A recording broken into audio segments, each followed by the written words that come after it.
Good morning, Redhawks. I'm Leland Russell. And I'm Keenan Hollinger. Welcome in for today's broadcast. We've got a great lineup for you, covering important topics that affect our school community every day. That's right, Keenan. We'll be diving into everything from phone policies to school lunches. And of course, we've got updates on sports and winter driving tips.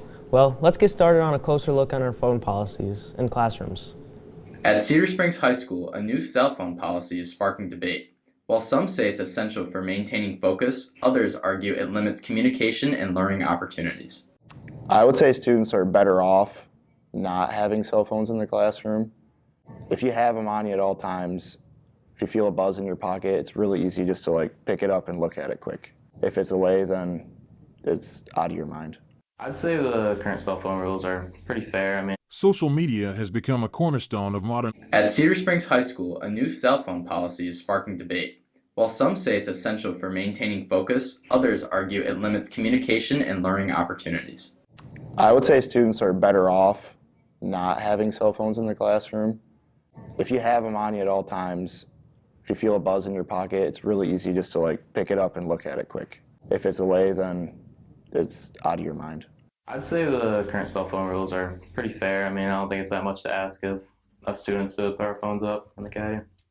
Cedar's current phone policy requires students to place their device in the cell phone caddy for each of their class periods. Many staff and students expressed a mixed opinion on the controversial policy. My opinion on the school's current cell phone policy, being the phone caddies, I would say that it works and it doesn't, because I have insider information.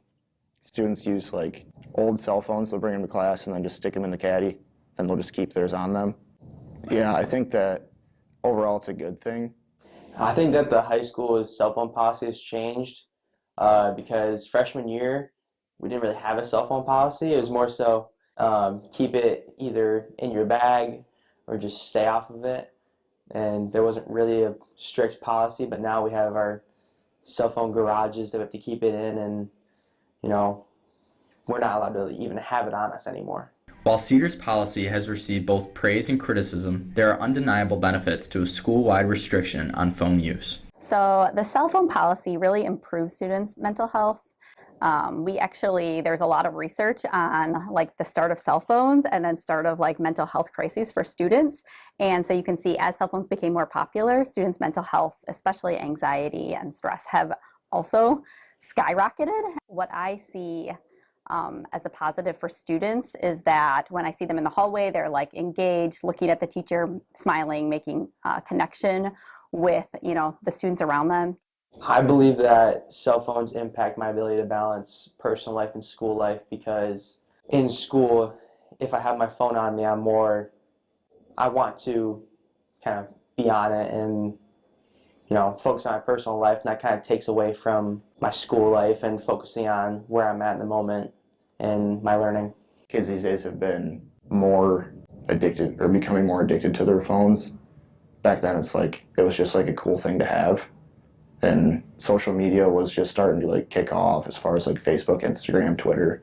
I wouldn't change anything about the school cell phone policy. I think they got it pretty good. Nothing that comes to mind, at least. While the cell phone caddy has sparked controversy, many seem to cite the benefits of the policy in improving focus and minimizing distractions. Cedar Springs High School remains committed to finding a balanced approach that works for both students and staff moving forward. That was quite informative. It's interesting to see how schools are managing phone usage to ensure it supports learning rather than taking away from our education. Absolutely. Phones can be both a helpful tool and a major distraction, so finding the right balance is crucial. Let's take a look at what's going on with our school lunches and how they're impacting student health and focus.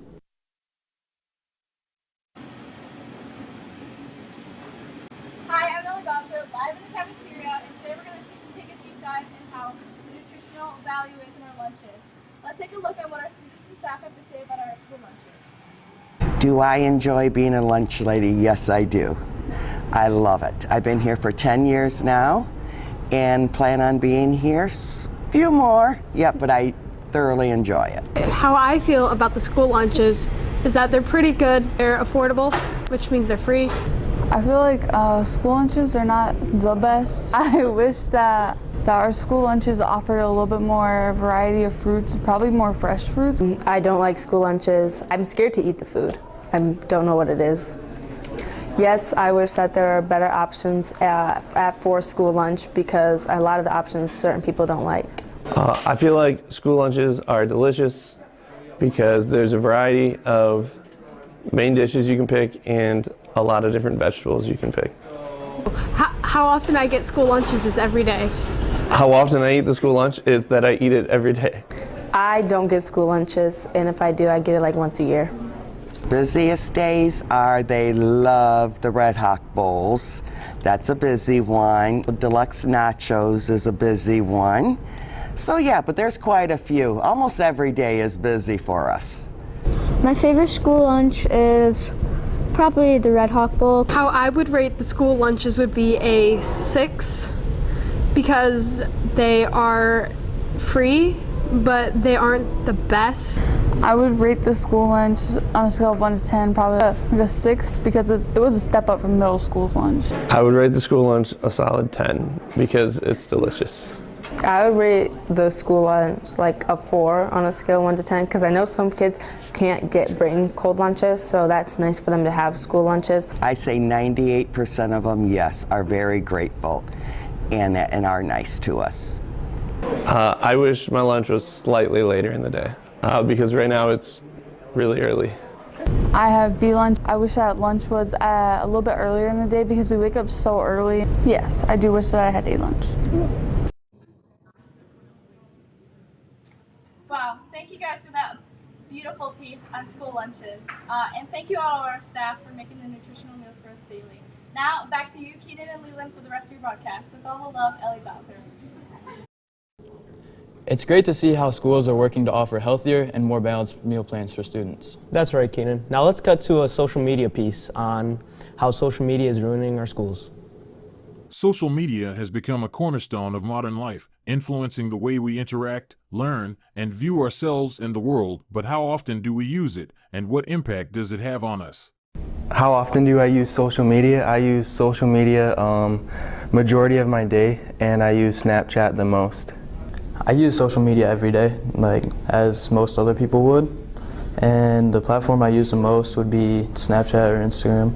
I think personally for me, social media probably has more of a negative effect on my life than a positive one, because it becomes a constant distraction to what we do and how I do things, and sometimes you have the aspect of like FOMO, like fear of missing out. So it sort of dictates how you feel on certain things, and it basically just lets me, or keeps me away from the actual reality piece of it a little bit and do more virtual stuff than real stuff, I guess. Some advice I would give to someone struggling with a negative effect on social media would just be maybe get off of it for a little bit and just take a break, and you can really see like how that would change the way you live your day-to-day life.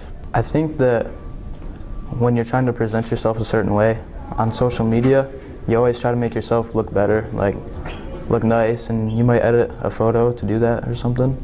It helps me stay up on news because like I'm like a basketball fan, so like the teams I like to support like show the final scores if they won or lost, and like for football basically the same thing. I would say in both ways it's improved communication, but it's also hurt it because it is easier to connect with people, but it's not the same connection that you'd make as in person.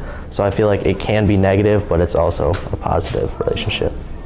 Yeah, I mean, I use social media in my Media 2 class all the time as an educational tool. That class actually runs our full Instagram page, our high school Facebook page, contributes to our district page, contributes to the RCA the conference page on a consistent basis.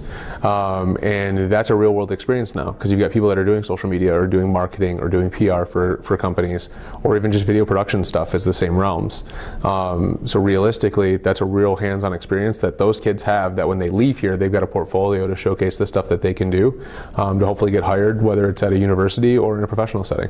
Social media continues to shape how we connect, communicate, and consume information.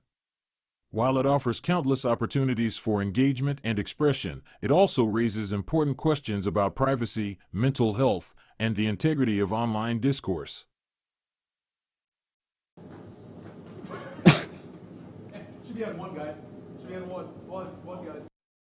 It's always good to take a break from social media. That's right, Keenan. Now, let's switch gears and head over to Max our sports anchor, Matt Emery, for our latest updates on Red Hawk sports.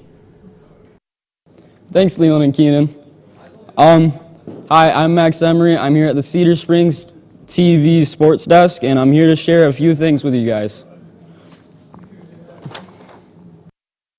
First, we got boys basketball. Cedar had 56 points, Kenwood 52. Cedar Springs girls, 38, Kenwood 55. Wrestling got 3rd at Sparta, cheer 11th at Stony Creek. Boys bowling lost to Allendale, but luckily girls bowling beat Allendale. Boys basketball, January 14th, beat Lowell with a score of 46-36, but girls lost 34-35. Wrestling wins over Coopersville and Kenwood Hills on January 15th. Upcoming events: Cedar at Coopersville, January 17th at 7 p.m. Cedar vs. Coopersville, January 17th, 7 p.m. Cheer at Mount Pleasant at January 17th, 6 p.m. and wrestling at Holt, January 16th. Now we'd like to share a wrestling piece made by students here at the Cedar Springs High School.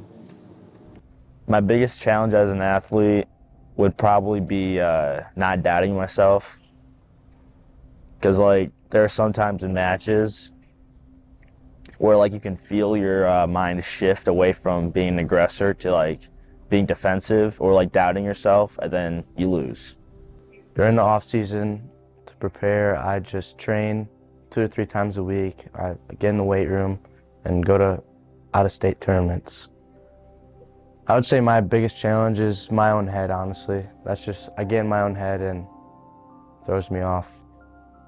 Wrestling affects my day-to-day life by my mindset just changes, and the things I eat and my habits just change. It would affect the way I do things, you watch what you eat, you watch what you do, everything kind of ties into it, everything you do is for wrestling, and it just really affects a lot of the decisions you make. You might not go out, hang out with your friends late because, you got a big practice or a big meet the next day and you're always wrestling, trying to stay healthy, and there's a lot, everything ties into it. What I like about being on the wrestling team is kind of the camaraderie, but also independence, because it's you can only be pushed as hard as you push yourself, so that adds discipline, but also there's people around you to help you do that, so it's discipline with a little bit of family. I say I would like probably just being around all my friends and kids that I grew up wrestling essentially since we could all wrestle together, and my earliest memories are with a lot of people on my wrestling team, and that's pretty much why I like doing it the most. The last few summers, I would say a lot of the stuff I did was I wrestled with our varsity coach a lot, and I wrestled some tournaments over the summer, wrestled with my friends, simple stuff, weight training, stuff like that. My biggest challenge, I would say, was probably the mental side of it, because it can be very mentally draining. The practices, it's constant, it's very hard, conditioning, everything it's a very mental sport, just as it is physical. I get my mind right by just listening to music and just focusing in on the thing in front of me, just shutting everything out.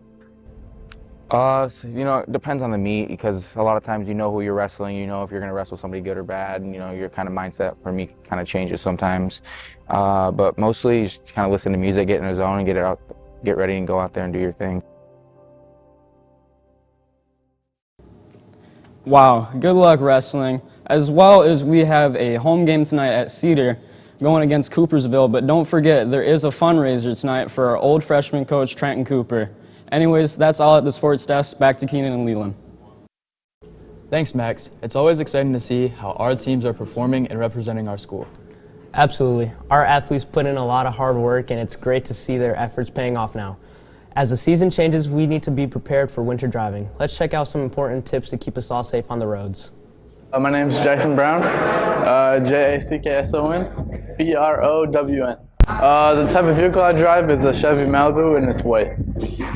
Do I drive the same speed in winter as I do in summer? No, I do not. I drive a little bit slower just to get home safe. Do I struggle with driving in the snow? I do a little bit because my car is a two-wheel drive front wheel, so I just have to be a little careful on that. The worst winter driving experience I ever had was probably when I started driving. I tried to stop being at a stop sign and I went right through it.